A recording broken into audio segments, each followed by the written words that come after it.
him too.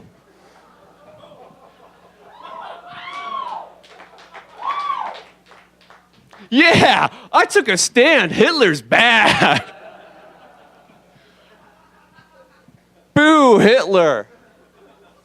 Yay, medical advances you came up with.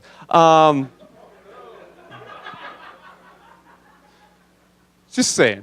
But I don't know if you all saw me right around Christmas time. I dress up. I dress up like a little Christmas character called Sammy the Cigarette.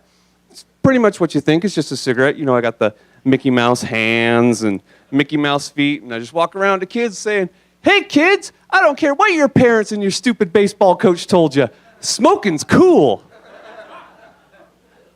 Don't believe me? Well, they're liars. Proof? Ask them about Santa Claus. I guess what I'm trying to say is I'm a real good dad. But for my kids, I really like to lower their expectation of who Santa was. Because, I just want to make it so they're not so disappointed when they find out the truth. And so, like, they're like, let's leave out milk and cookies for Santa. I'm like, oh, Santa likes leftover casserole. And his real name's Gene. Just kind of makes Santa Claus like your divorced Uncle Jay, I suppose. Well, now that you've had a minute to take this in, yeah, you're welcome. I have to say, I used to be svelte, and then I read that book, Eat, Pray, Love. Well, I read the Eat chapter. I can't love you, darling. I haven't even learned to pray yet. But I am in love with that segue. She's a special lady. She was supposed to be here tonight because she's always there. And I love her very much. And I know this because when she left for her mom's for a few days, I was actually a little sad. Instead of like, yeah, boys' night out, I'm going to drink. And I don't know. Boys do things. Okay. But I was sad. I really don't have a joke there. But since she's not here, I'm hoping somebody will tell her that so we can do some butt stuff. You know, but yeah. I riffed that, and I am just going to leave that over there. Maybe take it out back behind the barn and shoot it. But it's funny because in relationships, when you move in with one another, there's this point where it's I see her every day I see her every day. And then you try and figure out how to put that printer you have that doesn't work anymore, probably just needs toner, but you're not going to throw it away or buy new toner. You just put it at the top of the door and call her in. It's like, I found her like that. Also, I don't know what joy is anymore.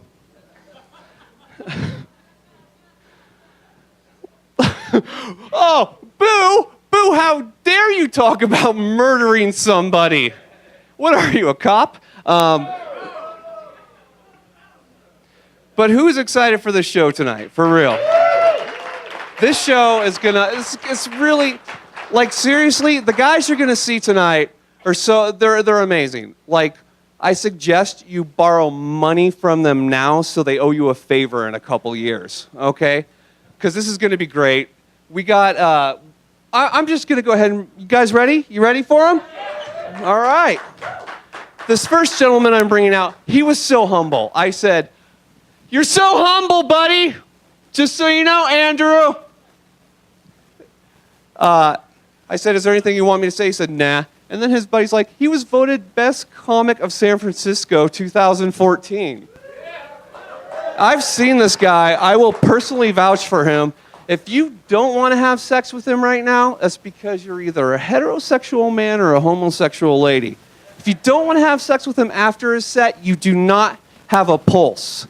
Ladies and gentlemen, please welcome the very funny Andrew Holmgren.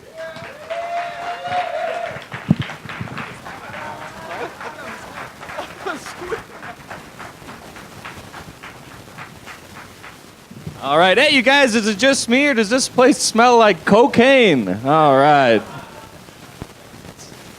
It's good to be here, everyone. It's good stuff. Welcome to me. It's wonderful. Yeah, it is good to be here. I feel like I need to specify that. It's not always the case. Did a show a couple weeks ago, and not very good to be there. It's what's known as a hell gig. Everything went wrong. Nothing that a comedy show is supposed to have. No lights, no stage area, no microphone. The audience didn't expect comedy. They didn't want comedy. Definitely didn't like comedy. And to top it off, though, my favorite thing that happened, a lady came up to me after the show, and she wanted to offer me her opinion of the show, which is always welcome. I say that sounds like it's not. It is welcome. It's definitely welcome. Your opinion of the show is welcome in either the form of laughing or not laughing. After the show, you know, we're just trying to get high, so it's not on our minds. But a lady came up to me, and she said, I just want you to know that I think that people who swear because they have small vocabularies. And I was like, lady, what the fuck is a vocabulary? Just kind of caught off guard by that. She's like, oh, you know, it's like your list of words that you know. And I was like, oh, do you mean my lexicon? Bitch. All right. Cha. Joke one. You guys see this hat that I found back there? What do you think? Should I do jokes with the hat on or without the hat? That's just cheering. There's two options. All right. All in favor of the hat. All right. All in favor of no hat. So why don't you want the hat? People who didn't want the hat? Lice? Ooh. Well, that's that, huh?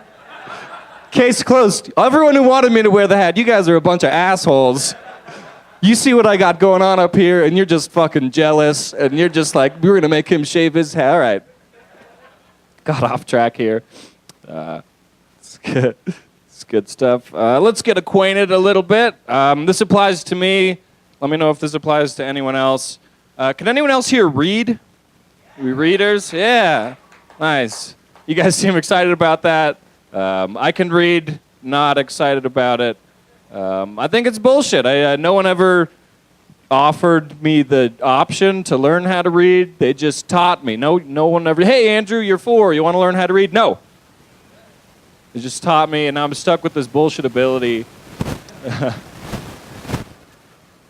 don't know. I don't like it. They say that knowledge is power. I disagree. I think it opens up the door to oppression. Right? Okay, so before you know how to read, rules don't exist. All right? Like if I'm someone who can't read, oh, Andrew, here's this list of rules. Oh, I'm sorry. That doesn't mean anything to me. It's not part of my lifestyle. There's like a no smoking sign. I'm smoking away. It's just a line and a squiggle. I don't know what that means. Blissfully ignorant.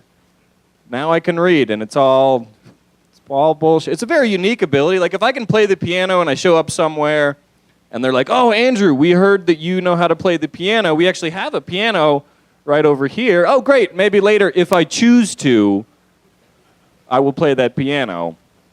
But if I show up and they're like, oh, Andrew, check it out. We got this word right here. It's just like look at that exit sign. You look at it. No one made a conscious decision to read that sign. You just saw the word, and it's forced into your brain because they taught us all how to read. And now they can advertise to us, and they can force propaganda down our throats. Polarize public opinion, and it's bullshit, right? Like, every limitation that you have in your life is self-imposed, all right? I can't stress that enough. It is self-imposed. You can do anything, and it's self-imposed because of your ability to read. Before you can read, you believe you can do anything you probably can. I don't know if you guys knew this. R. Kelly is illiterate, all right? And he believes he can fly. So, who's really the dumbass, right? It's us. It's the fucking readers, man. You see, his mind is telling him no because he can't read, but his body's telling him yes. And there's a real point to this, and it is don't teach your kids how to read, don't get them vaccinated, and if you ever see me trying to raise a child, you should probably call Child Protective Services. All right, that's good stuff. There any couples here tonight? Yeah, nice. That's cool. Couples can go fuck themselves. Right, I mean, that's like one of the many things they can do. Can go to the movies, go to the comedy show, and then they can go fuck themselves. That's like the reason you become a couple, It's for the fucking. All right. You guys may be wondering how I know this fact. I actually have a girlfriend myself. Thank you very much. Yeah, she's pretty cool. We're hanging out the other day. She's looking up at me, and she's like, "Andrew, you're really handsome." I was like, "Fuck yeah, right? It feels good." Pretty stoked on that, but I had to stop, and I was like, "Wait a second. I mean, I'm always telling you that you're beautiful, so I don't know if I should believe you right now." I heard a lot of men laughing at that joke. Not many women. Yeah, she's not a big fan of that joke either. Having an argument about it the other day. It's pretty heated on her behalf. And there's like this long back and forth. And finally it boils down to this main point. And she's exasperated. She's about to give up. And she just breaks down and she's like, "Andrew, I just want you to treat me like I'm the last woman on earth." I was like, "Oh shit, like I gotta step it up." And so I did the responsible thing, and I got her pregnant.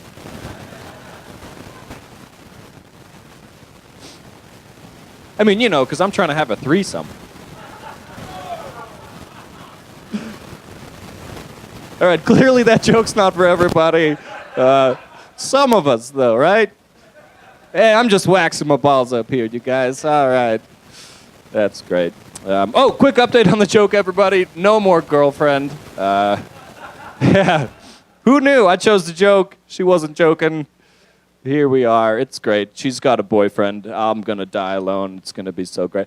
By the way, I hear a lot of people say that like it's oh, man, I don't want to die alone. That's my biggest fear. Hey, you realize we all die alone unless there's an explosion? Right? Like, oh, man, if I'm going out, you guys are coming with me. No, man, that's a terrorist mentality. You die by yourself like an American. All right. That's great. Let's see here. Jym was talking about the police. Gonna get a little real here for a second. There's been a lot of bullshit going on as of late in this country, and there's one thing that I just can't seem to get past. Like, I can't seem to comprehend why it's okay. I don't understand why "I was afraid" is an acceptable excuse for a police officer. Right? Does that make sense? Like, that's their job, right? That's a police officer's job. It's to deal with things that people are afraid of. You call the police because you're scared. Police show up. They say, "Oh, actually, you're just paranoid. It's not a scary thing." Or they deal with the scary thing peacefully because they are, by definition, a peace officer. All right? Right? Imagine if you call the police and they show up and they're like, "Oh, what's the problem?" And you're like, "Oh, well, I know I'm home alone, but I heard a noise in the back and I got scared, so I ran out here and I called you guys." And they're like, "Wait, did you just say that something was scary? I fucking hate scary shit. Let's get the fuck out of here." Like, if you can't do the main point of the job, like, there's so many other jobs out there. You don't need to be a police officer. But for some reason, there's just a bunch of scaredy cats. Here's a suggestion. Maybe we just need to stop hiring pussies to be police officers. Right? Like, just add an extra step to the hiring process. Like, after you teach them how to be a, great killing machine, and you're like, "Oh, congrats, Steve, you're now an official police officer." And then have someone, like, jump out of a closet and be like, "Ah, And then if he flinches, be like, oh, sorry, Steve. Turns out you're just a bit of a pussy. So you don't get to be a police officer today. Don't get to kill with impunity. And I do want to say this. This isn't... there's good cops out there. I'm not denying that. I know there's hero cops. So I just want to say this isn't an indictment of the entire police force, right? I mean, it's been proven that that's not possible. But, but yeah, I mean, just... Right, like no other job. If you just can't do the part. Oh yeah, I'm an accountant, but I just play video games all day because I kind of hate numbers. Right, doesn't work. Call the fire department and they're like, yeah, we showed up, but it was real hot, so we left. Just get a different job. That's all I'm saying. Interesting. Are there any white privilege deniers here? Come on, that's cool. Yeah, if you guys aren't familiar, white privilege, the concept that it is, at least in some aspects of life, easier to be a white person in America. And, you know, it's not, like, life's hard for everyone. I'm not saying that. But, like, I come across these people who just, like, deny up and down that it exists. And to me, as a white person, like, I'm not saying that it should exist. But, yeah, if it's going to happen to someone, sure, great, give it to me. That sounds awesome. You know, VIP status at whatever, yeah, sure, perfect. It's like this calming confidence thing you kind of got in your back pocket, like, things will be okay, right? But, and I meet these people, and they get so offended, as if I'm suggesting that because that exists, none of their accomplishments in life are legitimate. Like, oh, what, you think that I got where I am in life just because you think I'm the CEO of this company just because I'm white? And it's like, yeah, probably. That's what all the CEOs are, right? Like, it's part of the job description, right? There's like a silent W at the beginning of CEO. It's was CEO. And they're like, no, I'm the CEO of this company because of the hard work ethic that my father instilled in me when he was the CEO of this company. It's like, no, the only thing your father instilled in you is your pasty white complexion. You should be grateful. That's great. I don't know if this is a common human experience. It happened to me. Has anyone here ever seen a shrunken head before in person? You saw one? Where did you guys see shrunken? So it's at a museum. A place where they got, okay, and where did you see them? Same place? You guys all go see the shrunken head in Reno? It's the #1 tourist attraction. A different museum? Okay. Cool. Right on. Yeah, museums. Seems like a logical place to see that. I saw one the other day in San Francisco on the bus. All right, so I'm riding the bus, and there's this guy. I'm sitting down. It's real crowded. I'm sitting down. He's, like, holding the rail, like, facing me. And every time the bus goes over a bump, he's got this, like, necklace, and it kind of, like, swings out from his jacket. And at first, it's just for a brief moment that it swings out. And at first, it just looks like it's like a hairball on a string, like he pulled it out of the shower drain, and he's like, I'm going to wear this around. And by like the third or fourth time, I get a good enough look, and I'm like, hey, man, is that a shrunken head? And he's like, yeah, it's a shrunken head. I got 4 of them. I wear a different one every day. What? Like, that is ridiculous. I'm just sitting there tripping out. This guy's necklace, his jewelry on the bus, used to be a person. He used to think, used to talk, drink water, lie to women, come up with excuses, like, and now it's just this thing on his neck, and I was tripping out over that, and then this girl I'm sitting next to chimes in, because she couldn't stand to keep quiet any longer, and she's like, that is a fucked up necklace. I cannot believe you would wear something like that. That is just so messed up. Oh my God, that is beyond belief. And I just instantly, like, snap into this mode of, like, defending this guy that I just met and his shrunken human body part around his neck. Like, clearly that's not the person to defend. But I'm like, oh, what? Yeah, just because his necklace, yeah, that represents one person dying, but not even necessarily suffering, right? Like, maybe some guy lived a full, happy life, and then on his deathbed, he's like, I'm so happy here. I want you to shrink my head down and have some guy wear it on the bus every 4th day. You know? Meanwhile, you're wearing diamonds, so who's really got the fucked up necklace? She did. But I had so many questions. Like, how much does a shrunken head cost? Yeah, where do you get them? He told me you get them on eBay is where he gets his, which is, not the place where you would get body parts. But he told me there's a scale, a sliding scale. It's from $50 to $250 roughly is the scale. Yeah, it's, weird. I don't know. Like, what is that scale? Obviously, part of it is like the condition of the head. Like, right? Nobody wants a shrunken head necklace with a shotgun hole in the face or something. But maybe also it's like how good of a person they were or how popular they were. Right? Like, oh man, that Steve was such an asshole, always negating all the cool stuff we had and just rubbing everyone the wrong way. $50 for Steve's shrunken head. That Gladys was such a saint. She used to make lunch for the whole factory, all 2,500 of us, every Wednesday. $250 for Gladys' shrunken head. And that got me thinking. I always see like celebrities, people of influence, power, what have you, making charitable donations, but making sure that they get the credit for those donations, like almost spending more money on advertising of the donation than they spent on the actual donation. Making sure their face is attached somehow. Like, oh, welcome to Africa, home of not dying so much. Sponsored by Bono. Something like that. And I was thinking, like, maybe a great thing these people can do to grow their ego, grow their head, is in death, have their head shrunken down and sold at auction to their biggest superfans, and then have the proceeds go to benefit some charity apropos to their life. All right, you get like a Michael Jackson shrunken head, and it goes to make sure there's proper background checks for adoptions or something like that. Be great to be just this bastion of good for the world, right? How cool would that be? You get like, I hear your hair keeps growing after you die. I don't know if that applies to a shrunken head as well, but like you get like a Bono shrunken head, get like matching haircuts every month or so, and cool matching sunglasses. Just hit the town with me and Bono, best buds. We didn't know each other, but now we know each other.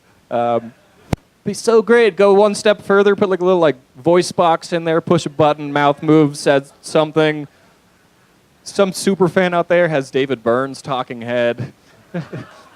Be the coolest. Or even go one step further, get like a shrunken head for your shrunken head, someone who just glommed onto their life, onto their celebrity, just rode their coattails, get like an Adam Sandler shrunken head, and it's got a Rob Schneider shrunken head. And you may be like, well, who says they're going to die together? Well, when Adam dies, Rob's going to run out of money pretty quickly. Oh, yeah. That's great. Let's see, you guys. We're having some good times. We tell you guys about this. I'm very hungover. Thank you. Appreciate it. Very hungover, and saw a list of hangover cures in the newspaper for New Year's. And first of all, do we have any preferred hangover cures here in the crowd? Blunts? Hell yeah. That's what I'm talking about. Do you have any blunts with you? It's bullshit. And blowjob. What? Oh, I'm gonna puke. Suck my dick. What kind of life are you living, man? I mean, it sounds great, but interesting. Triple B's and some Vicodins. I like Reno. Reno likes to party. Sometimes people say like, oh, just drink some more alcohol. Get over it right away. But yeah, hair, like, to me, that's just like paying off credit cards with credit cards. Like it's going to come back to bite you eventually. Going to answer for your drinking like around lunchtime. But yeah, I think weed is the best one. Blunts, bongs, what have you. And saw this list of hangover cures in the newspaper. To my surprise, weed is not on the list. Number one on the list, I'm sure you guys know, yours and my second favorite hangover cure, which of course is just go to the gym. Just go to the gym. Yeah, right. Like I'm going to wake up in the morning feeling like shit, go outside, go all the way to the gym, purchase a membership, play around on these machines like I know what I'm doing, and then sit in a steam room with old naked dudes. No, man, I'm going to smoke blunts in the dark and watch Friday.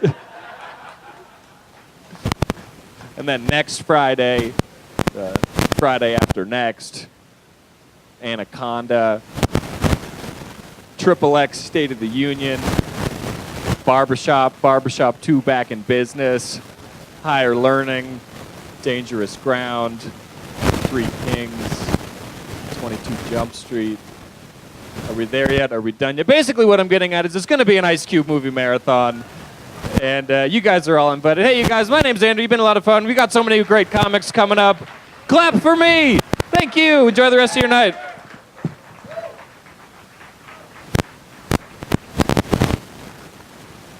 Ladies and gentlemen, one more time for Andrew Holmgren.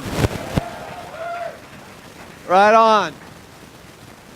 Well, this next gentleman up, he originated here. He's one of my close personal friends. I'm very excited he's on the show, and he's been called the Benjamin Franklin of our generation.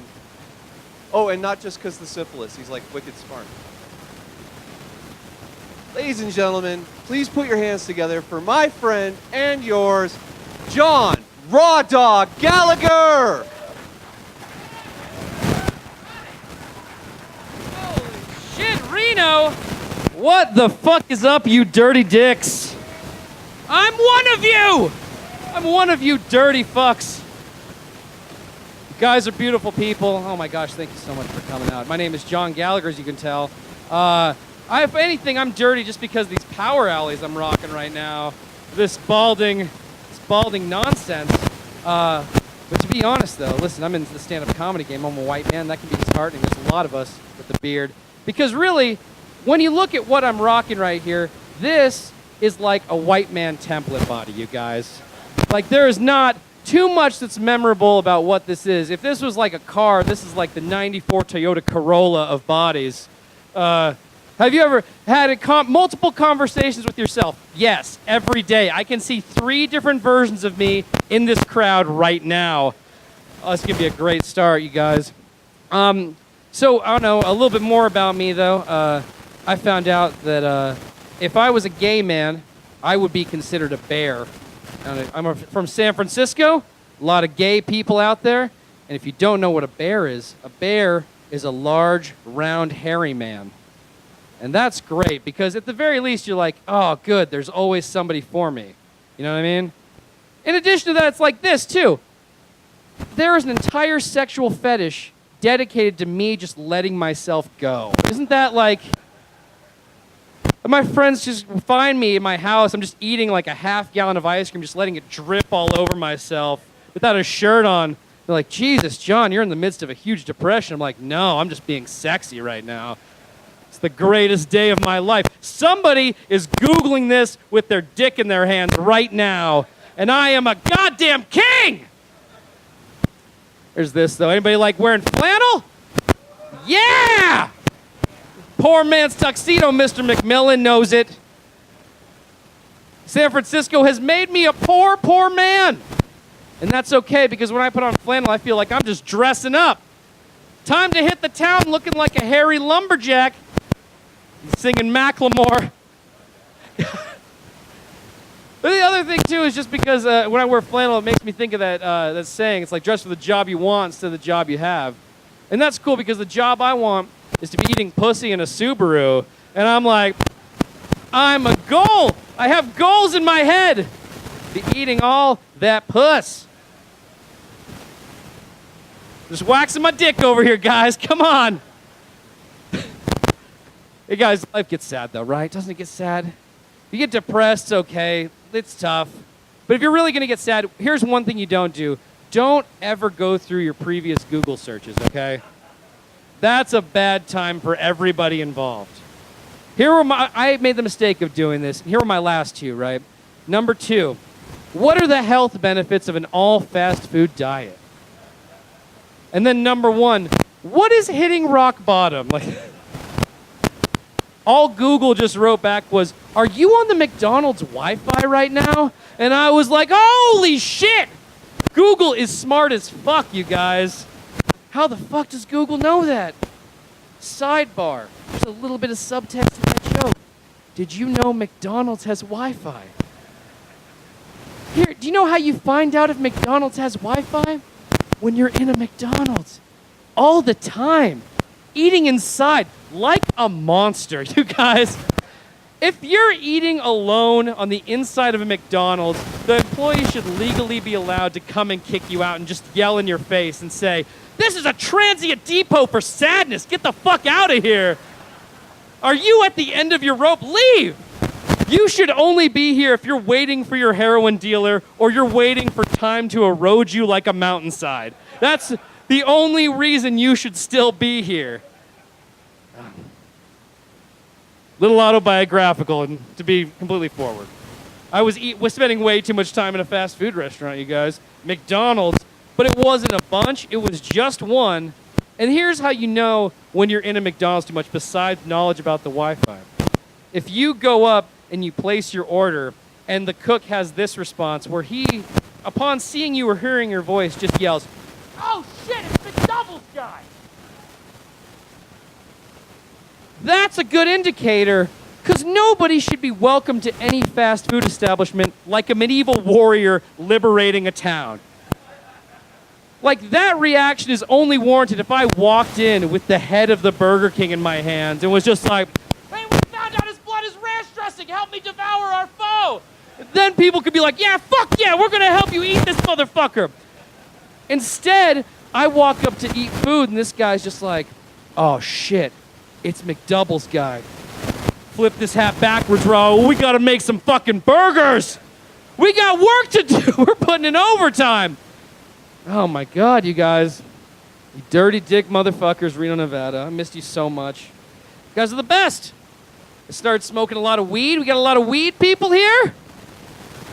You're all quiet because you think I'm a narc. Really? You think I'm gonna arrest you right now? That whole stand-up con where I pretend like I'm a comedian for 4 years and I ask people if they have weed to go and arrest them? You all smoke weed. You're all degenerates.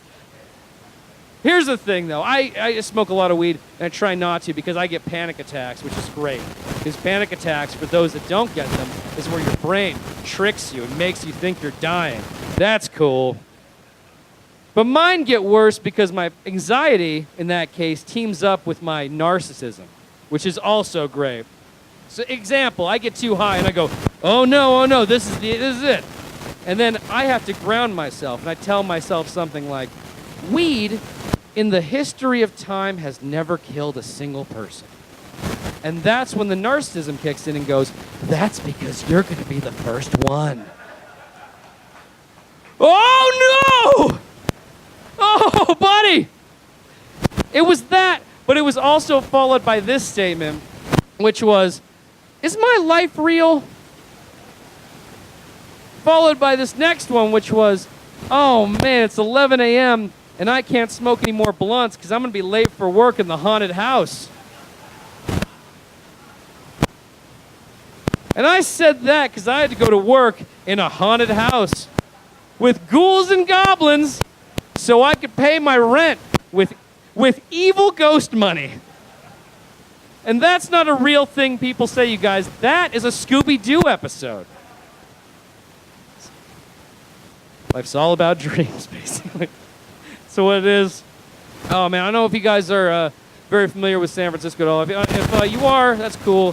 They have a thing in San Francisco called the Folsom Street Fair. Oh man, so that is a festival for those that are not informed. It's kind of like gay WrestleMania. Except where it's large individuals going to have sex with each other on the street, and everybody has the same finishing move. So it's a lot like Gay-Solmania, I guess. I don't know. But that's the thing. It happens in the middle of San Francisco, so you can just go watch. You can just go walk in and just watch, because you're cool. I don't know. I went in a few years ago on a date, a first date with a lady. Bad call. Don't do that. But I walk in, and everybody that tells you about it goes, oh, you're going to see some weird stuff. You won't know what to expect. You'll be so shocked. It's like, I have never laughed so hard in my entire life at some of the things I saw, because I walk in to the Folsom Street Fair, and the very first thing I see is a fully nude man wearing a top hat and a monocle, just jerking off into the middle of the street and waving at everybody like he is the Monopoly mayor of Cumtown. Just like, hello, welcome to my Cumtopia. This is what being gay is. The city pays for this. And that's the shit. That's fucking awesome. And you walk around like, that's ridiculous. That's amazing. But then the most like interesting, socially subversive stuff didn't happen until later when I'm riding the Muni through the Castro station, gay headquarters, and I'm on the bus with everybody from the fair, and they're wearing all their leather and their spikes and their straps and all their various dildo instruments. And there's like a man and his young son on the train, and the kid's looking shocked and intrigued. And he's making eye contact with all the gentlemen on the train, and he looks to his dad and looks back, and he looks back to his dad, and he goes, Dad, why are all these men dressed up like that? And in that moment, you see an entire train car full of people just do this move, where they're just like, so what's your move, Dad? Like, what are you gonna say right now? Because this dad in this moment is the man. He owns it, and he looks at his son, he looks at those guys, and goes like, oh, they're just dressed up for a fair, buddy. And his son looks at him, looks back, and goes, okay, because he has no idea what a fair is, you guys. He has no idea what it entails or what's going on. But that was amazing. The dad didn't lie to him. He just told him the truth. Because like one slip of phrase, he could have made him a future homophobe. And that's great. But in the future, that might affect him weird if he decides to go to any other fairs. You know what I mean? He goes to like Iowa, and he's like walking around. He's like, oh man, this funnel cake is the shit. And like John Cougar Mellencamp is blowing my fucking dick off right now. But holy shit, where's that dude painted like a rainbow getting double fisted right now? Like, things have fucking changed. This isn't the San Francisco or the Iowa I used to know. I don't live, actually, full disclosure, I don't live in San Francisco anymore. I had to move to Iowa. Or I didn't have to move to Iowa. Weird Freudian slip. I'm moving to Iowa, you guys. I'm going to move there. I live in Oakland. Because, yeah, of course, everybody lives in Oakland. They say in San Francisco, they're in Oakland.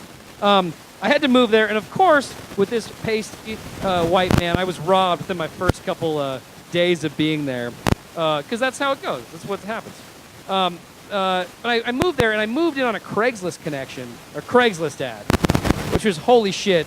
Very surprising when I tried to answer the ad, because I'd sent so many answers or so many replies to ads, I forgot where I was going. And I opened the door, and I find out that I've applied to live with 2 married couples in East Oakland. Oh boy.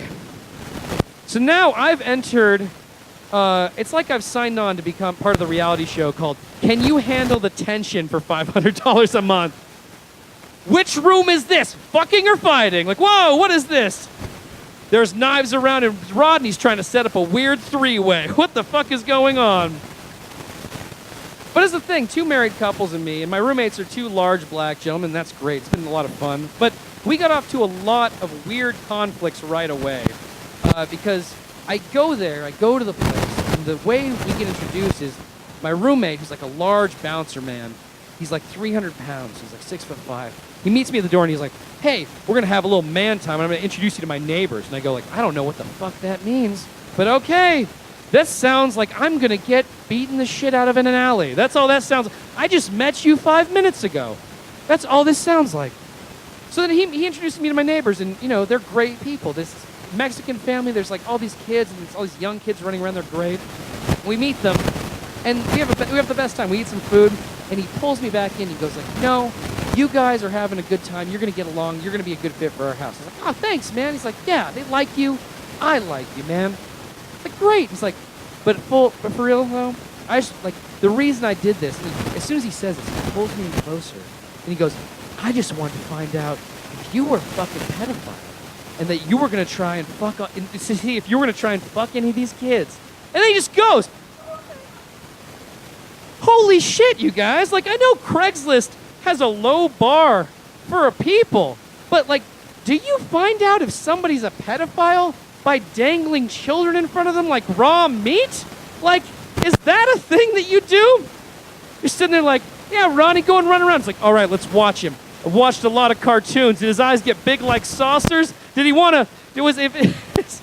I watched a lot of cartoons with people starving on desert islands. Their eyes get big. Is he seeing children right now? Are his eyes getting big? No, he's cool. Okay, he can live with us. He can live with us now. He passed the test. Crazy. Craziness. None of that makes sense. Yeah, this is the other thing, too. He works security. So he must have thought also that the pedophilia thing was one of those things that works like drug deals. You know what I mean? It's like, well, if I ask you if you're a pedophile and you say no, then you're going to jail, I guess. I don't know I'm not sure how things work. Sip. God, you guys. I'm a big baseball fan. I don't know if you can tell that. Anybody else big baseball fans? That's probably a pretty weird transition from pedophilia. That's okay. You know those kids that... I'm a big baseball fan, though, but it's weird when you're talking... I'm from, we won the World Series last year. It was awesome. But it's weird. You still meet people that hate baseball. And they talk all this shit about, it's not even a real game. It's just fat guys in tights on a lawn. It's yeah, that's the reason it's the best game, you guys.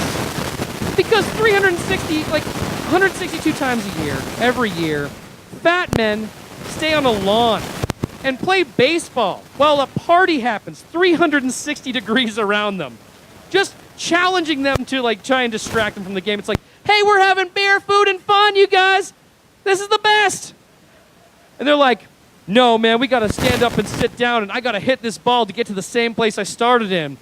And then I got to do steroids for the least amount of physical activity possible. It's baseball's so boring that old men commenting over it makes it more interesting. You ever thought about that? Holy shit, you guys. That is the end of my time. My name is John Gallagher. You guys got a great more show. Come on, keep it going for your host. Have a great night, guys.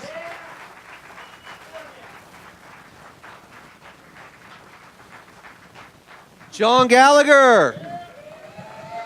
You guys still drinking? Good, good. I actually had to quit drinking. Yeah.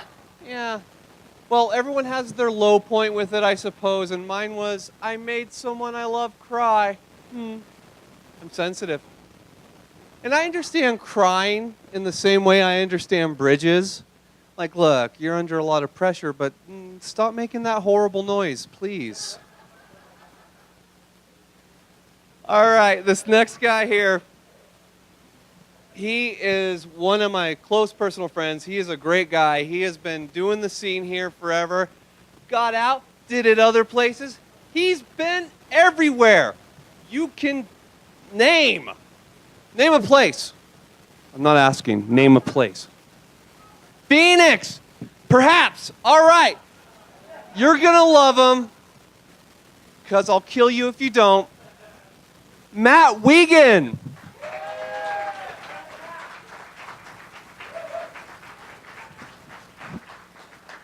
Thank you, Jim. None of those things even hinted that I was funny.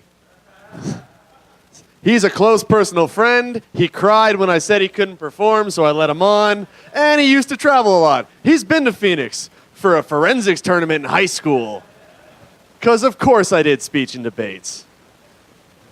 Oh, thank you for that, sir. I did speech and debate. Oh, I didn't have sex till I was 23 either, buddy. It's okay. Great way to start a set, by the way. Who's sad out there, everybody? So I came across the most offensive website in the world. You guys might have heard of it. It's called YouTube. I was watching this video of a bear doing circus tricks on a picnic table with a beach ball, okay? I scroll down to the comments. First comment said, "Fuck you, you Obama dick-sucking bitch. I hope you burn in hell and die." Second comment said, "LOL bears."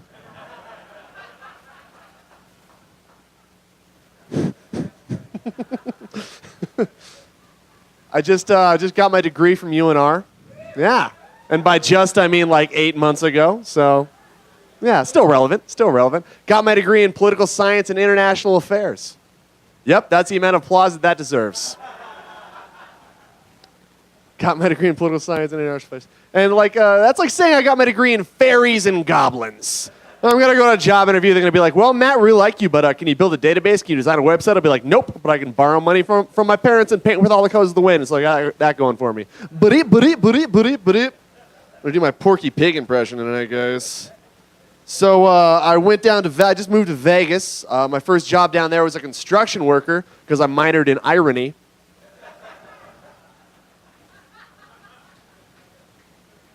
And I was the construction worker with a college degree. So like my boss liked to fuck with me. He was like, Matt, what was your degree in again? I was like, political science. He was like, oh, actually, that's perfect. I'm like, oh, what do you need, boss? He's like, here's a shovel, dig a trench. I liked being a construction worker, though. Wasn't that bad, you know? Because I could work with my hands, working outside. That was fun. And because you're a man when you're a construction worker, you know? It's like the last bastion of where men can be men. Because we talked about war, and we talked about sports, and we talked about cars, and we talked about homophobia, and that was it. Those are the only 4 subjects on a construction site.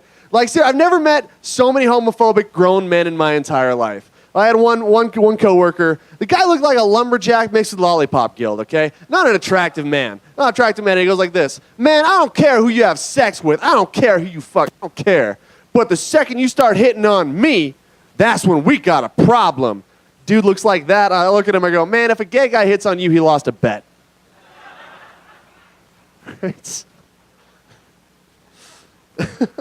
So I couldn't hang with the construction workers apparently because I didn't know how to be one. I didn't know how to be that type of man, you know. I couldn't catcall.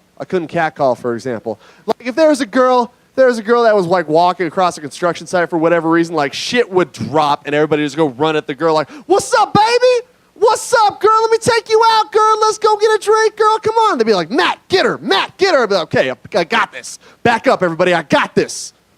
Yo, girl. Is your name Beatrice? Because I'd walk across the inferno for you, but only with Virgil as my guide, because, girl, you ain't that fine. People who laughed at that joke have read a book, you illiterate fucks. Did he just do a Dante's Inferno joke? Of course I did. Look at me. I like that, too. Thank you. I'm just going to do jokes that I hate from now on. But I'm not an impressive man. As you can tell. I drive a Ford Focus. Not the most pussy-getting of cars. I'm going to say that. I'm never going to be able to roll up to a girl, roll down my window, be like, "What's up, baby? What's up, girl?" I drive a Ford Focus, and she's going to be like, "Oh, my God, the Focus is so affordable. You get such good gas mileage. Oh, take me, Focus boy, take me." It's never going to happen. But apparently if I lift my truck a couple feet, throw a pair of testicles in the tailgate, throw a tap-out sticker on the bumper, change my license plate to PSYETR, I'm down to fuck, right, guys? If you don't get that joke, you're clearly educated in this state. Did you just fart out of your mouth, sir? That is the best thing I've ever heard from an audience member. Fuck laughter. Everybody just fart from now on. Are there any teachers in the house right now? Any teachers? One teacher? Give it up for whoever just wooed. For the woo person. Yeah, my mom's a teacher. I remember the first time I did comedy, I called her up. I was like, "Mom, I'm doing stand-up comedy in Reno." And she was like, "Ugh." You know, you hear that sigh from your mother that women always follows. I'm like, "Mom, what's wrong?" She's like, "Matt, I'm a teacher. You got to listen to me right now. Try to do stand-up comedy for the rest of your life. You're just going to end up poor." I said, "Mom, if I wanted to be poor for the rest of my life, I would have become a teacher instead." So I'm a teacher now.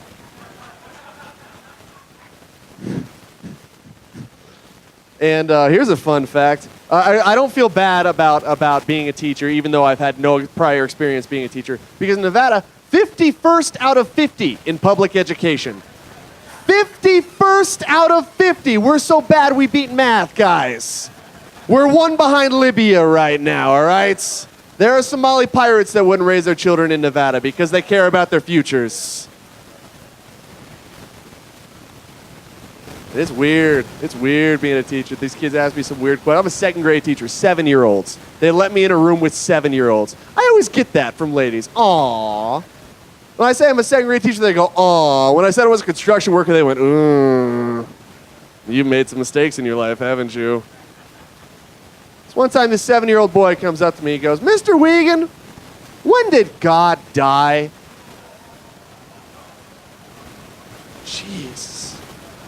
How do I answer this? Better be honest. Well, for me, died in college when I caught my girlfriend sleeping with my roommate, but it's different for everybody, son.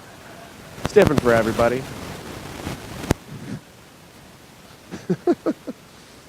I've worked with kids for a couple years, though. Up here in Reno, I worked in an after-school program, which was fun, because kids are cute. You know? One kid came up to me, he was like, "Hey, Matt, I really like this girl. How do I get her to like me back?" And I was like, "Write her a poem," because elementary school is the only time you can do that without looking creepy, so now's the time, son.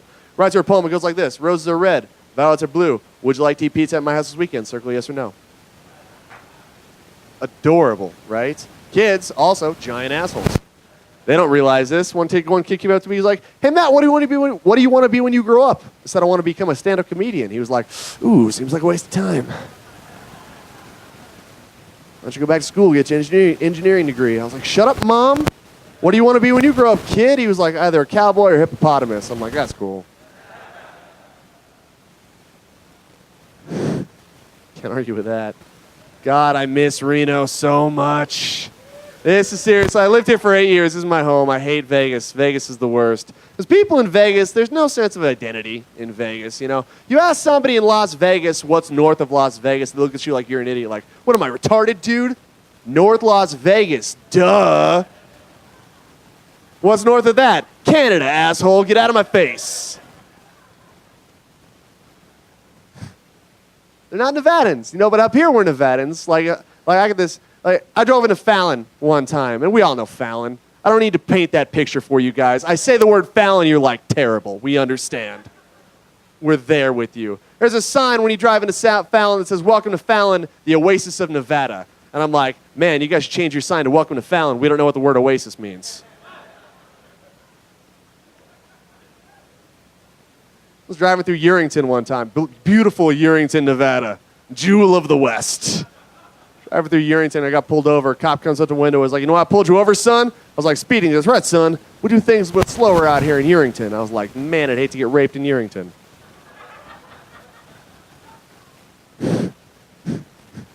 After a while, it stops being terrifying, starts getting awkward, like, "Hey, man, can we hurry this up, please? There are places I gotta be." So I miss Nevada. We're tough up here in northern Nevada. We're tough. Here's some stats for you guys. Nevada, 4th in America for drug use, 3rd in America for obesity, 2nd in America for alcoholism, 1st in America for gun ownership, okay? Yeah, I was going to applause after that. So here's a bunch of shitty things about our state. Yeah! Can you imagine if there was a party with like all the states showing up to the party and they're hanging out discussing the Constitution, drinking martinis, whatever, and Nevada shows up to the party. We kick down the door. We got a bucket of chicken dipped in cocaine and a shotgun ready to go off. We're like, "What's up, everybody? It's time to party." New Hampshire's like, "Oh, shit, Nevada's here." We punch New Hampshire in the face. Be like, "Is that your girlfriend? Is that your girlfriend, Vermont, New Hampshire?" I'm going to Winnemucca the shit out of her like Champlain. I'm going to Battle Mountain her Montpelier so hard. And if you don't get these jokes, that's cool, because Nevada cut is funny for geography 5 years ago. So what's up? Can't do that joke in Las Vegas. Because they're like, "Winnemucca, where is that? Poland?" Yes, you fucking retards. It's in fucking Poland. Like living here in Nevada, though. Like here a lot better than other states, like Texas. Anybody here been to Texas? Heard of Texas? One guy? Fuck you. I was driving through Texas one time, and everything's bigger in Texas. That's supposed to be a good thing. Hold on. Woo guy. Everything's bigger in Texas. That's sure. Like cookies are like Frisbees in Texas. That's supposed to be cool, right? What about the bad shit in the world? What about like hemorrhoids? Hemorrhoids in Texas are like coffee mugs hanging off your ass, ready to explode. Where's your dick now, woo guy? What about like cockroaches? Cockroaches in Texas are 3 feet long. They come into your house at night, steal your children, raise them as their own. What about like the worst of the worst? What about like child molesters? Yeah. Child molesters in Texas used to play linebacker for the Dallas Cowboys. Guy like that comes after your kid, you're going to be like, "Go with a nice man, Billy."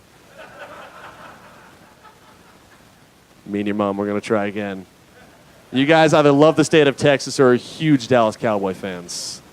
Because that's, yeah, exactly. Okay, good. I'm glad that joke didn't go over well, so I can go into this joke. If a comedian ever bombs and you see a comedian bomb, the one thing we don't want you to do is come up to us after the show and go, hey, man, I got it. I laughed. That whole time you were up there and you were doing 10 minutes trying to make people laugh and they weren't, I felt it. I'm sure you were there. All those times you told jokes and nobody was giving you anything and you just started feeling terrible about yourself. I enjoyed it. Thanks, dickface. I appreciate that. So in Vegas, I came across the most impressive man in the entire world. Guy's got game more than the Mattel brothers, okay? So sit down to this guy, and he's on a date with a very attractive girl, and he looks worse than me. He's not an attractive man. He sits, he's with this girl. She's hot. She's really good looking. And he says these words, and I'm direct quoting here. So I don't want to inflate my balloon or nothing, but I'm kind of a fucking catch right now. And she goes, uh-huh. Later he says, I haven't even shown you all my scars yet. And she goes, uh-huh. And then he says, I put that little Mexican kid on his ass because he didn't know I was on the wrestling team. Plus, I was in the magnet program. And she goes, uh-huh. And then he says, if we were to date, you'd be like my property, but not in a slavery sort of way, if you get that. And she goes, uh-huh. And then they kiss. Because that's how fairy tales end, ladies and gentlemen. That's how fairy tales end. And they're going to get married, and he's going to wear a cowboy hat and a belt buckle, even though he's never seen a fucking cow in real life. And she's going to wear a headdress and the lowest wedding dress of all time and walk down to the sexiest walk down the aisle to the sexiest puddle of mud song that's ever been written. And their son will wax his eyebrows, wear diamond-studded earrings, and say faggot unironically. And their daughter will never take a picture with her friends without a bottle of Jack or her tits out. So I'm really good with ladies in Vegas, is all I'm saying. Went on a date last week. Went on a date. It was good. Yeah. Ooh, thank you. You guys are surprised too. I appreciate that. And I got all gussied up. You know, I really like this girl. Put on my new shirt, my lucky shoes, my show off my dick jeans. As I'm walking out of my house, my roommate looks at me and goes, "Hey Matt, your balls called. They want their personal space back." I look back at him. He'd been playing Xbox 360 all day. I said, "Hey roommate, your virginity called. Said it's coming to party."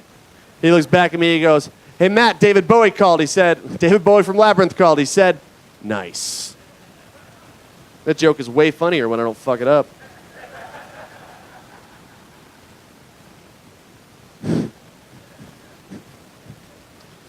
So I got on this date. It's not a very good date. Not a very good date at all. Because on the first conversation that we had, she tells me that she's terrified of the male organ.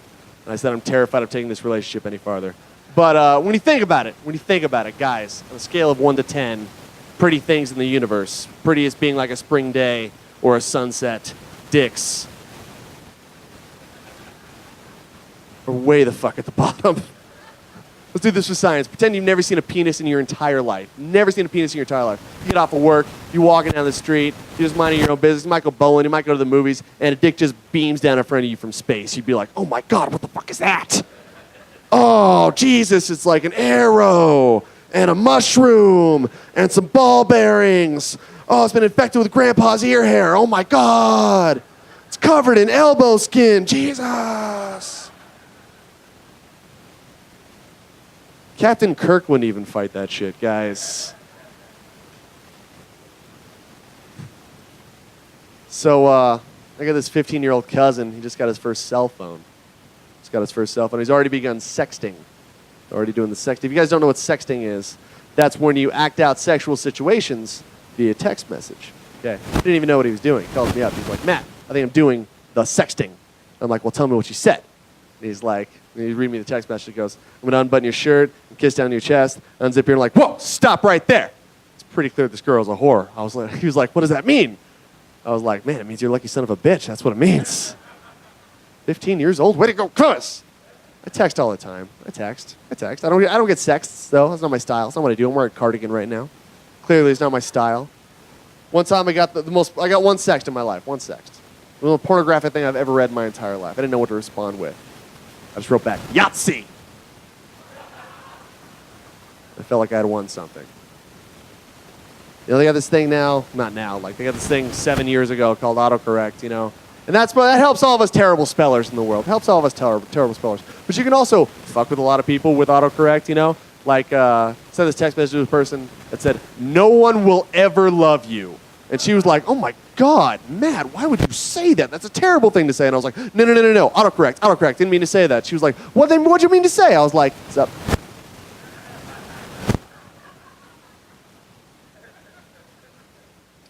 Told that joke to my dad, and he had the same reaction as this side of the room. He was like, well, Matt, it's just because I come from a different generation. And maybe if I was a younger guy, I'd get that joke more, because we didn't have text messages when I was growing up. I thought about that for a second. Like, what if they had text messages in, like, World War II? What would that look like? I think it'd look like this.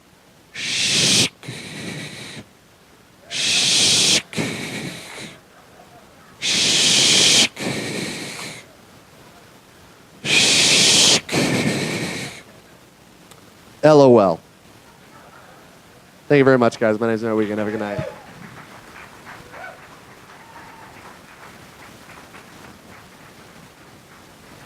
Matt Wiggin.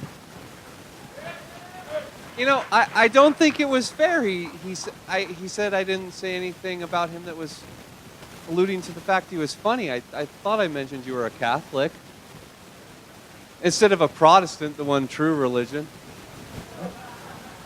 Speaking of true religions, this next guy is going to make you a convert. Boom! Did you fucking do what you did? This next guy is one of the best comedians I have seen personally with my own eyes in the last year. He is hilarious. You're going to love him. He is NASCAR's biggest fan, Dave Bory.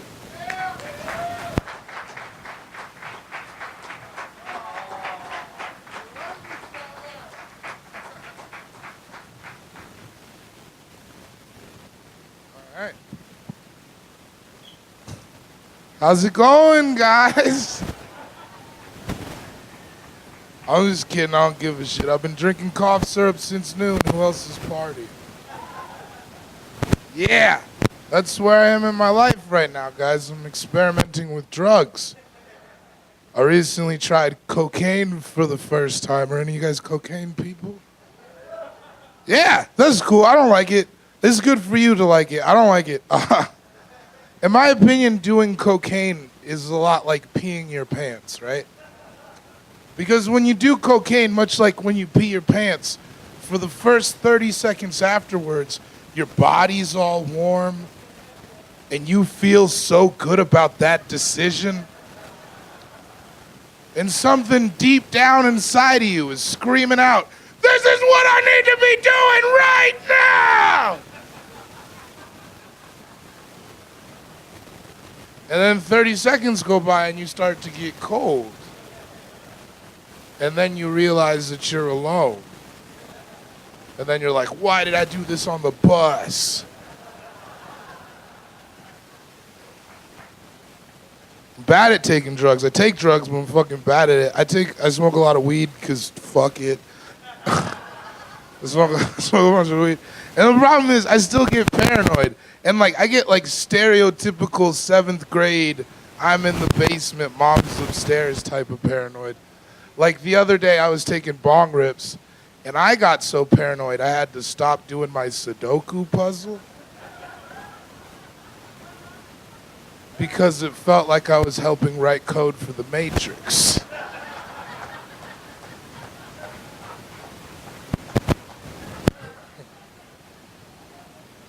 And that's a weird place to be in your life at 27 years old. I am 27.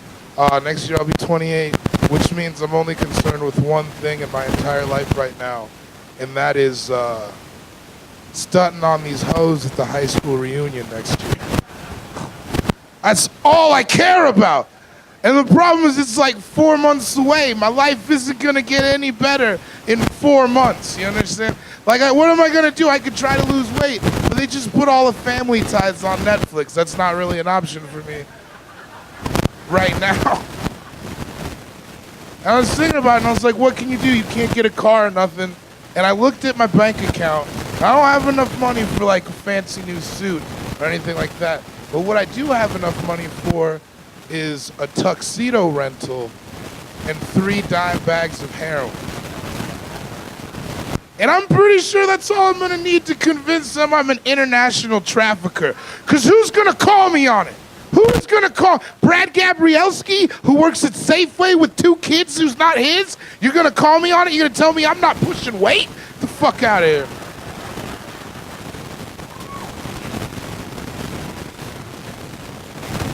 You guys are rad. This is gonna be super good.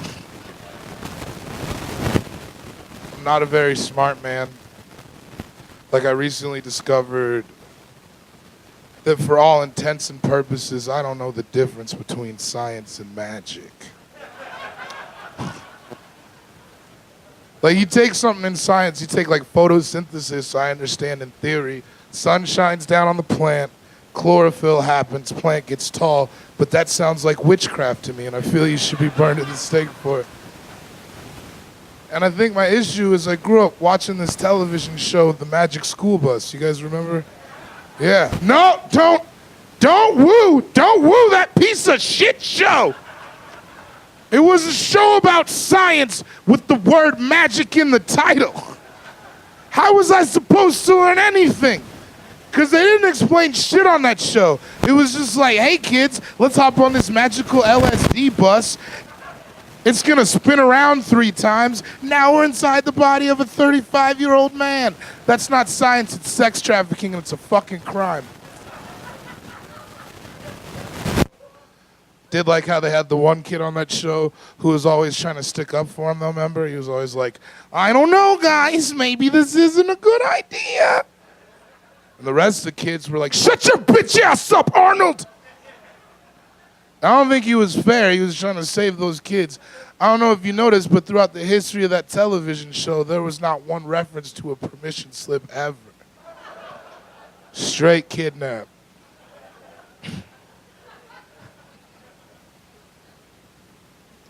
Any of you guys in love? You guys doing that thing? Oh, don't sound too bitter about it. I had a friend, and she was in love, and then the guy she was in love with broke up with her, and I was trying to bang her, so I started talking to her. And we were talking about this dude, and she was like, I can't believe he broke up with me. And I was like, well, you're kind of a bitch. And then she said something that I think is the stupidest. She was like, I think I just might not deserve love. And it pissed me off because love is not a thing you deserve. Terrible people get love. You understand that? Adolf Hitler found love. Mussolini found love. Guy Fieri found love. Love is just a thing that might happen. It's like getting an extra chicken nugget at McDonald's or HPV. It just might happen if you stick around long enough. I think that if life is an ice skating rink, falling in love is seeing a fat kid fall down. It's great if it happens, but you can have a good time without it.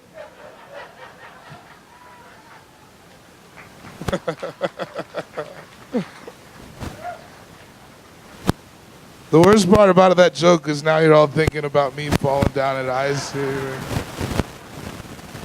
Quite frankly, I feel like a sellout every time I say it.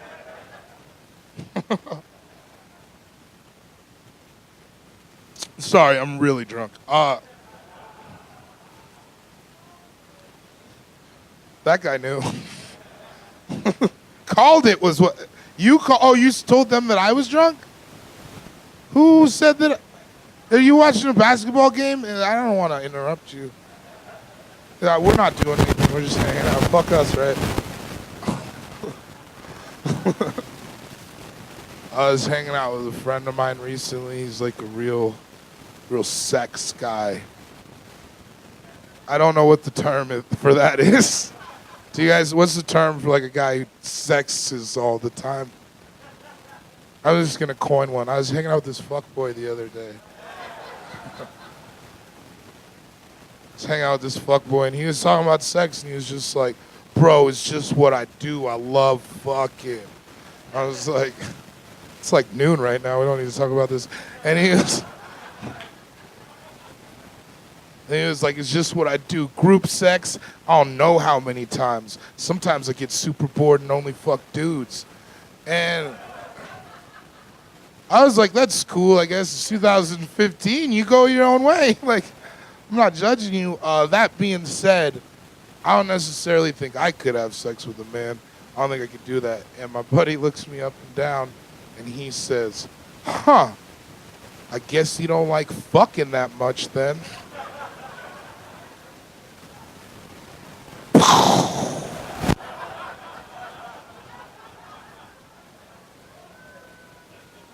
That is one of the most incredible things anyone has ever said to me. Because at first I got super defensive and I was like, I don't like fucking that much? I don't like fucking that much? I jerked off twice today. I don't like fucking that much? And then I thought about it realistically and I don't like fucking that much. I don't want to have sex with a man, mostly because it sounds labor intensive and I'm not into that. Have you ever thought about the things you do sexually to a man? Hand job, blow job, rim job. I've been working my entire life to not have a real job. You think I'm gonna get one so you can come? Get the fuck out of here.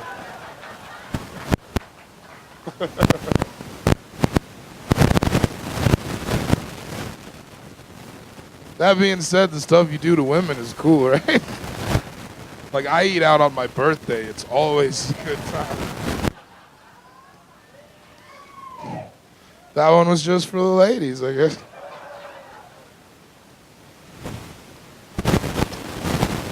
Glad to be here in Reno, Nevada. I've been on the road all week with John Gallagher. We call him Raw Dog for...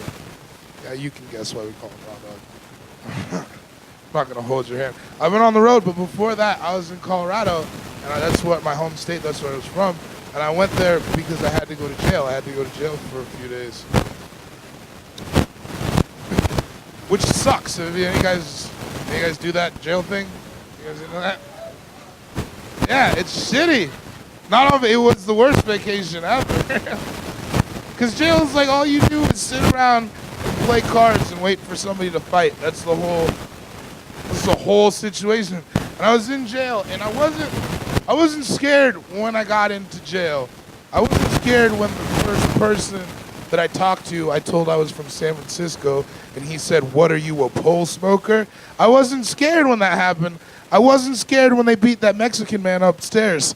I wasn't scared. What I did get scared is we were sitting around watching Gold Rush because they got cable in jail, which is fucking ridiculous. We were sitting around watching Gold Rush, and this big Aryan dude, like I don't know, but everybody said he was in the Aryan Brotherhood. Big buck dude, he sneezes really hard. He sneezes, and he looks around, and nobody said anything. And that is terrifying. As soon as that happened, I was like, I'm in here with monsters. Because if you grew up in a house with good manners, if somebody sneezes and no one says bless you, it will rock you to your core. I promise you that. Fucking jail is scary. So scary. That person laughing has been in jail. There's a small group of people I did that joke for, but we'll keep going because we're still having fun. I am gonna say it. I think it's time. It surprises me that no one has said this yet, so I'm just gonna sit here and say it. As an African American man, I am sick of white women calling me chocolate. So sick of that shit. They always sing, "Hey, big chocolate, I'm a man, you treat me like that." Because listen, black people are the only people who are debased to a food sexually. You understand? No other race does that. There's no Asian guy who's gonna go out tonight and be like, hey girl, get some of this zesty lemon. Like it does. That doesn't fucking happen. You know what? As a matter of fact, I just don't call me any food. Don't call me any food. I was listening to this song, Lollipop by Lil Wayne, because it was 2007. And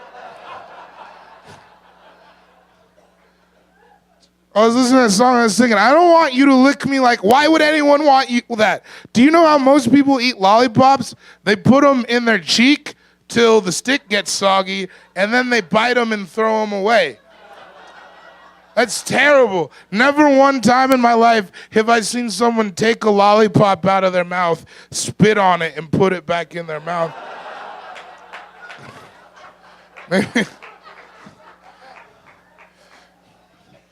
Maybe a lollipop is not what I want you to lick me like.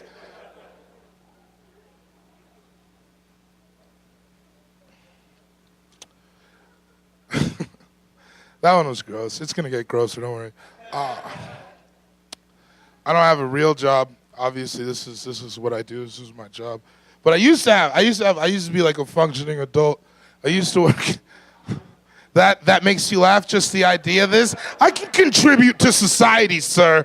I have skills. I type like 80 WPMs, Playboy. What do you got?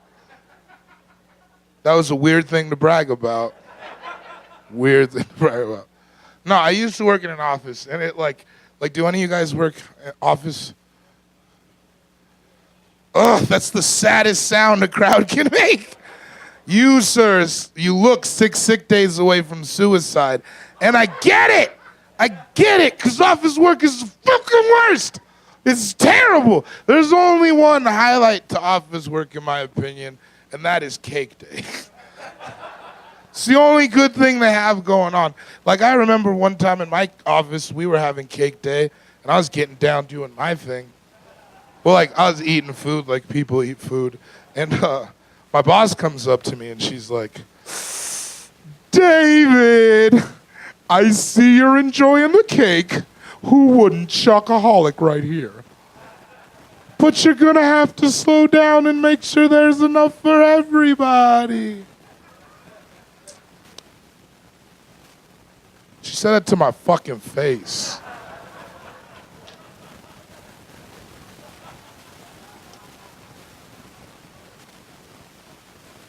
I'm very confrontational. I'm not a punk, so I stood up. And I was like, you know what? Fuck you, Linda! At the office Christmas party, you got drunk and gave out like 8 blowjobs. Was there enough for everybody to go around then? No, there was not, because it was 9th in line. Then I dipped my nuts in the punch bowl and walked out. One of those things actually happened. So now I'm unemployed, or I'm fun employed. I have this job. It's cool. But I do have like a lot of spare time. Like, I masturbate like a ton. Like I just got spare time, and I'm always trying to fill my spare time with projects and cute little games. So recently I've been playing this game with myself. I think it's a pretty good game. You guys can play it if you want. What I do is I wake up at like 7 o'clock in the morning, and I drink a bunch of alcohol and pretend I'm camping.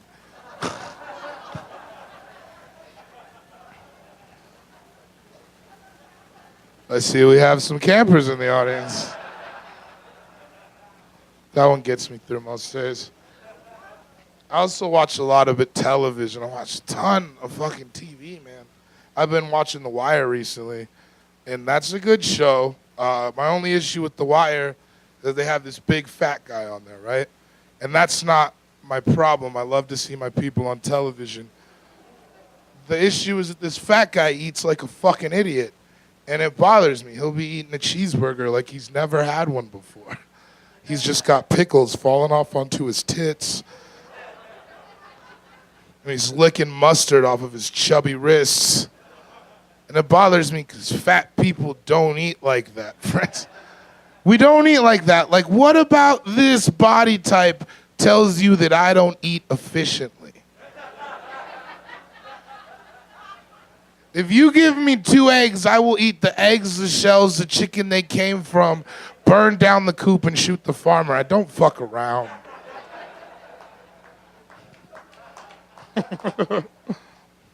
I've also been watching Mr. Rogers' Neighborhood a lot. That's a good show. I like that show, not so much because of the content, I just really like the title. I feel like that's a gangster-ass thing to say. It's not his block or his street, it's his neighborhood. Like Mr. Rogers runs that bitch. Because you know who runs neighborhoods? It's the Crips, the Bloods, Mr. Rogers, and that's basically it. Feel like it sounds like a scary place to be, like at nighttime. Could you imagine being in Mr. Rogers' neighborhood at like 2 o'clock in the morning on a Wednesday? They got hand puppets on the corner getting wasted. Just a pair of penny loafers hanging from a telephone wire somewhere. Could you imagine getting beat up in Mr. Rogers' neighborhood? It's just a bunch of gangbangers running up on you like, oh shit, this nigga can't make believe?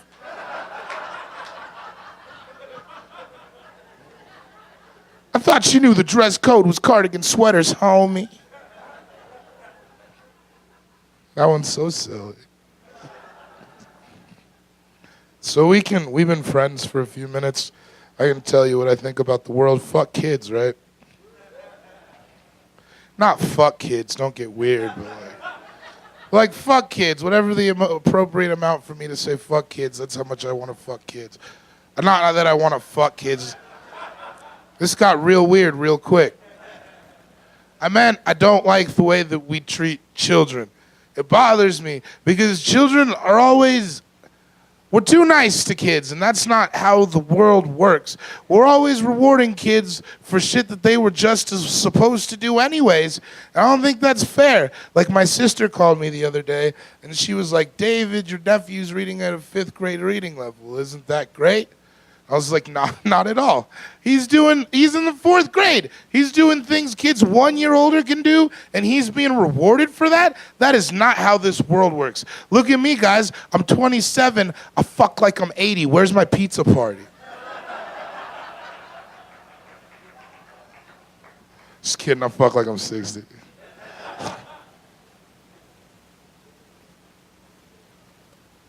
Could I order a beer from stage? Is that allowed? I just want to get drunk with you guys. It's fine. I don't need a beer. It's fine. I was just going to put it under this weird hat. What is this? Why is this here? What? This is incredible. A man wore this regularly once. You realize that? No, don't woo, because I can't do my fucking daily chores in this hat. All I can do in this hat is pimp bitches. There's nothing else you can do with a hat like this. I can't just go grocery shopping. People aren't going to want to let me hang out with their kids if I wear a hat like this. This hat is for pimping and pimping only. And I respect that, but I'm not baller enough to wear it. Just want to take that feather, though, put it on something else. Make a dream catcher or something. Hell yeah! Reno! Man, Reno is cool, man. Last time we were in Reno, I probably should. Okay, last time we, all the guys that were here from San Francisco, me and Andrew and John, we all got laid. Which was pretty cool, but that's not the coolest part. The coolest part is that the girl that Andrew had sex with was, she was a heckler's girlfriend. You understand? So this guy was sitting in front talking shit the whole time. And Andrew fucked his girlfriend. That's my best fucking friend. It was like I fucked his girlfriend. It was like every comedian ever ran a train on this dude's girlfriend. It felt great. I just listened outside of the door because I wanted to be a part of it.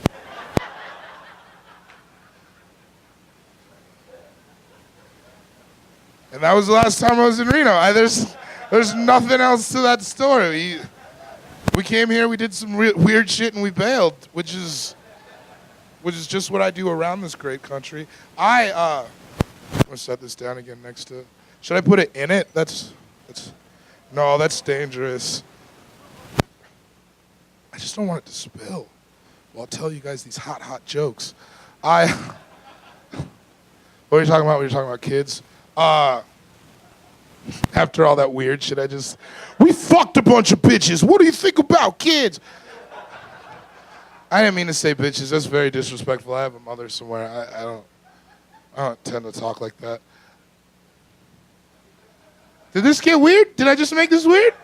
It's fine. I work in the weird. I'm a weird dude. You're not fucking worrying me none. Speaking of kids though, I was hanging out with my buddy. He recently had a kid. It's his first one, so he was super excited. And I went to go see him because I'm a good friend. And I go to see this kid with my buddy. And he's just so excited, so everything he does around the kid is very ceremonious and like slow. So my buddy scoops his kid up slowly and lifts him into the light like Simba on Pride Rock. And he looks at the kid and he looks at me and he says, "You see this, David? This is my son. 10 fingers and 10 toes. He's my little miracle." I was like, man, I don't know if you know the odds on a miracle. But we live in America. That shit is a given, right? Like, that's one of the tenets this country was founded on. It's apple pie, we hate black people, and 10 fingers and 10 toes for every baby. Like, I know there's better uses of the word miracle for that kid. Like, I know the kid's mom. It'll be a miracle if the kid grows up to not smoke meth. That's a miracle. You guys clapped like Reno has a meth problem. Hell yeah, my hometown too, but just a bunch of weird dudes. I fucking hate tweaks so much. That was a weird aside that we don't need to get into. The point of this joke is that she smokes meth, and it's only because she's super poor, and that's fine. But here's my proposition. Maybe if you're super poor, don't fucking have kids. Maybe just don't do it. Like, because to be a poor kid is shitty. Like, I was a poor kid, and it was the fucking worst. I tried to do normal shit, but it was just that much worse because I was poor, right? Like, I remember watching that movie Home Alone. Great movie, but as a poor kid, I was just watching it like, this white kid's got a bunch of shit in his house. Apparently, if robbers come to my crib, I'm going to get kidnapped and butt raped because I don't have enough power tools. Fuck Macaulay Culkin. That got dark, and I didn't mean it to. I did not mean for that to come off as callous as it sounded. I want to tell you guys some new stuff because you're so cool. Can I tell you a story about the last time I did acid? Do you guys care about that?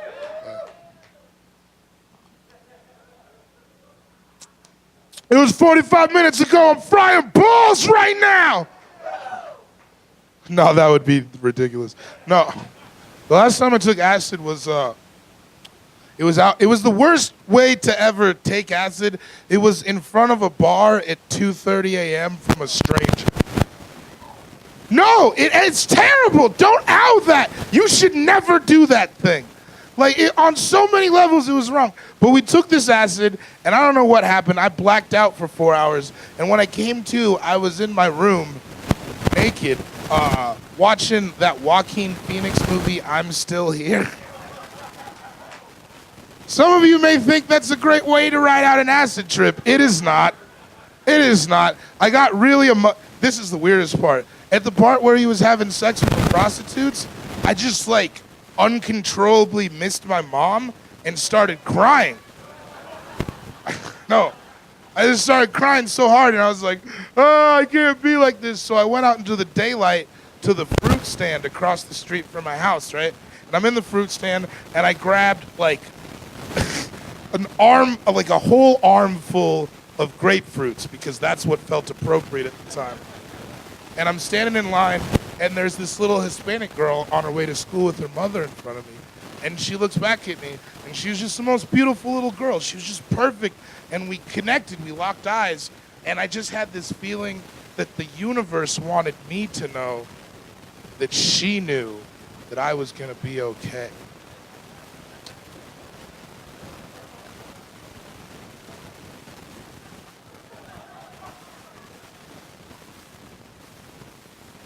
Don't judge me, but, and then I got an erection. It wasn't sexual, it was just good vibes. It was a good vibes boner. And her mom turned around and saw me there, sweating, with an armful of grapefruits and an erection, making eye contact with her daughter. And she said, "I have mace," and left the store. And that was the last time I did acid. It was a mind-blowing experience, though. It was, I'm not gonna, I wish you wouldn't for that. Did you hear what I said? Horrible. Switch gears here. We're getting real weird, real fast. I'm on Facebook. You guys on Facebook, right? Yeah. Why doesn't everybody say yeah? I saw the event. 42 people here at Facebook. Why is everybody so embarrassed about being on Facebook? Facebook is great. Like, finally, we can judge people from the comfort of our own homes. And I think that's fantastic. Like, I don't even have to put pants on to disapprove of my mom's new boyfriends anymore. It's a total time saver, guys. I don't like status updates on Facebook, though. I think people get a little too real. They're always talking about, like, divorces and, like, pictures of their kids nobody cares about. And I can't do that. I like to keep the tricks guessing. So what I've been doing recently is I've been posting titles from the Maury show. Right? Like today, my status update just said, David Bory has had sex with over 100 men. Will I ever find my baby's father? 45 likes. Don't know how to feel about that. I also don't like that Facebook has bred this weird term. There's this term now, Facebook stalker. Have you heard people say that? I'm a Facebook stalker. I don't like that term. I feel it's very arrogant. I think that rule number one to stalking someone is that you have to leave your house to do it. If you just sat and looked at my profile for 2 hours today, you're not a stalker, you're just a boring fucking person. I don't think it's fair because there's real stalkers out there, guys. Like real OG knuckle-tattooed stalkers.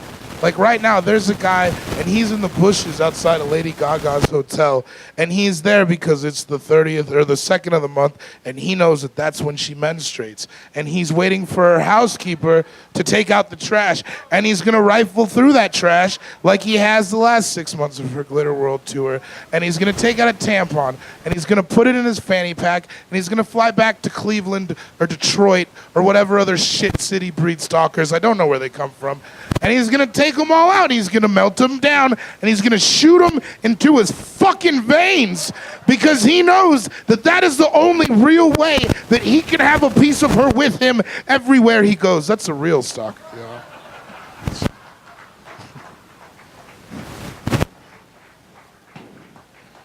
know?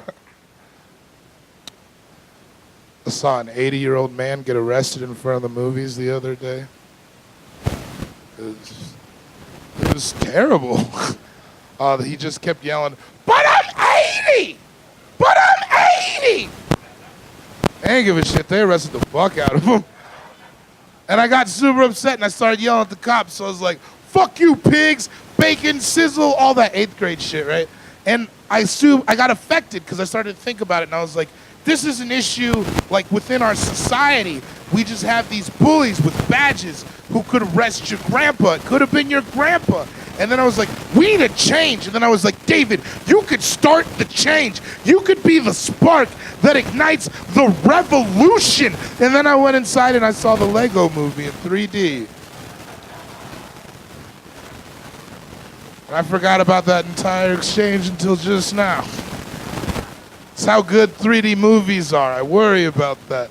Like, 3D movies are too good. Have you ever realized? Like, I saw Avatar in 3D and IMAX, right? And that's the best thing my eyes are ever going to see. I'm never gonna see anything better than that. I could have a beautiful baby girl tomorrow, and I would love her because flesh of my flesh or whatever, but part of me would be like, bitch, you ain't shit. I've seen the unobtainium minds of Pandora. You can't even talk.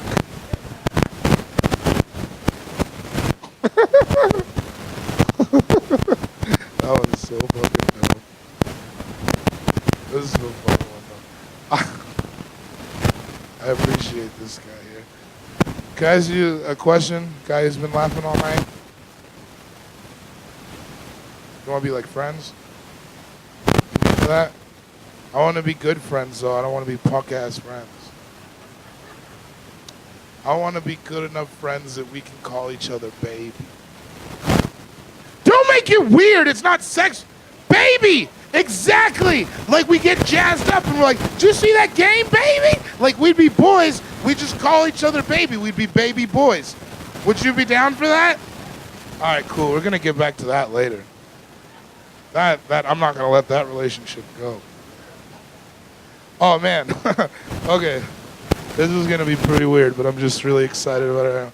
I invented this character recently, and I think it's really funny. Can I share with you guys this character that I have? All right. This character is, this is a Southern gentleman. I imagine he looks a lot like Colonel Sanders. And he does not know that the word gay is not short for alligator.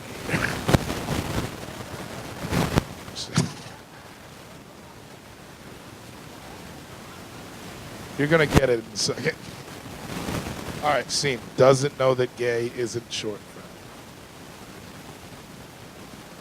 I don't know why they won't allow alligators in the military. They are frightening.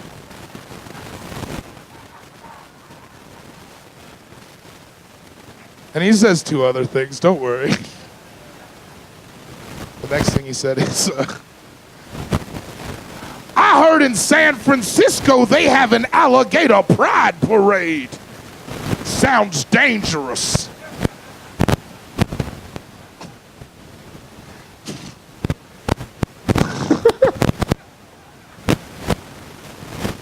I'm sorry, it just gets me every time. The third thing he says is, I heard they're letting alligators adopt Chinese babies. Irresponsible.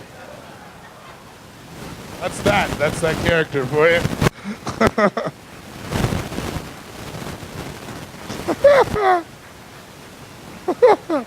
Oh man, I gotta get out soon, but we got a couple more in this, and then I'm gonna get out of here, and then we'll all go get drunk, and then or do whatever we want. I got T-shirts for sale too, and they don't have this guy on them. They're pretty cool.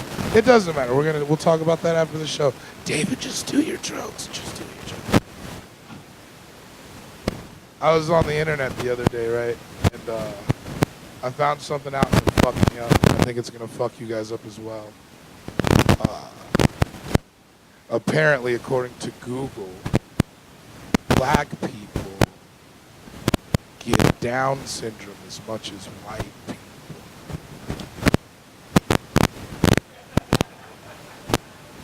The rest of you are not acting shocked, but you're all shocked. Raise your hand if you've seen a black person with Down syndrome. Fucking exactly! That doesn't seem ridiculous to you? That doesn't seem like some type of white propaganda.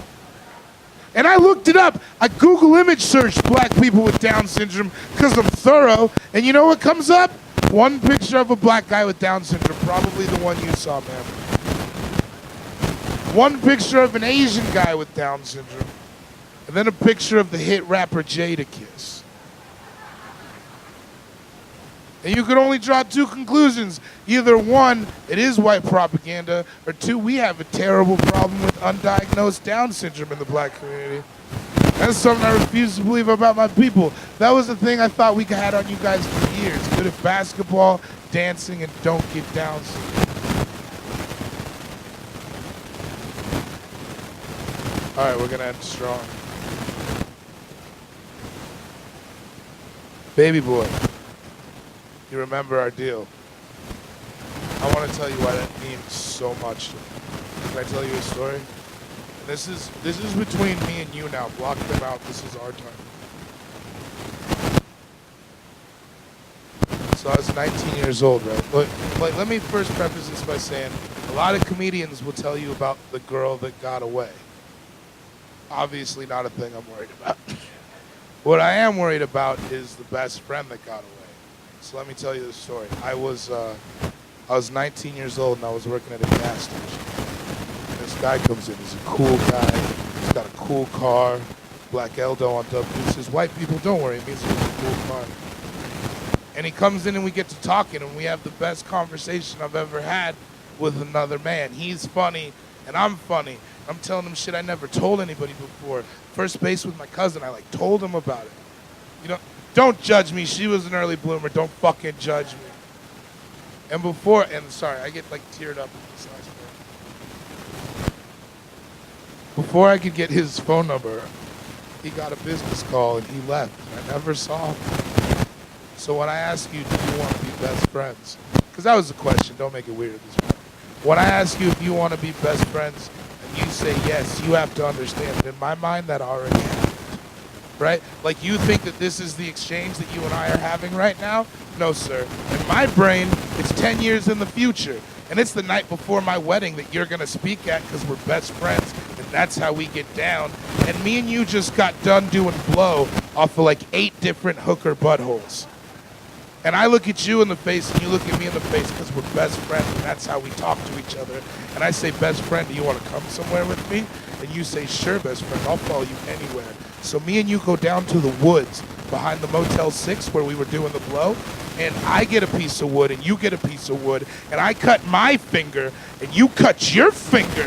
And we mush our fingers together in the ultimate masculine bond that is blood brotherhood. And as that happens, thunder and lightning right from the sky, from the fucking sky, and down from the heavens comes a glittery, beautiful tandem bicycle.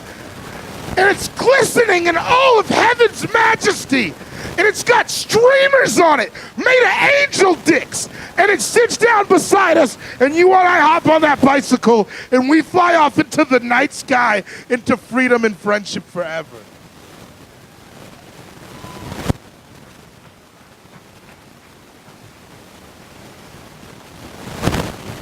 Don't get excited. You're like the 5th guy I did that to this week.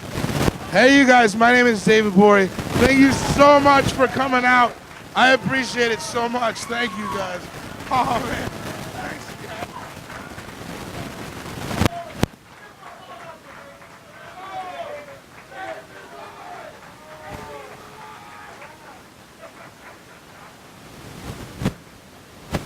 David, Bory! You're fucking welcome, America! Thank you so much, Mike. Thank you so much, Studio on 4. Thank you, Andrew, John, Matt, and David. Everyone's got CDs for sale in the back because who the fuck doesn't want to get rid of their CDs? Nobody listens to them anymore. Have a good night. Drive safe.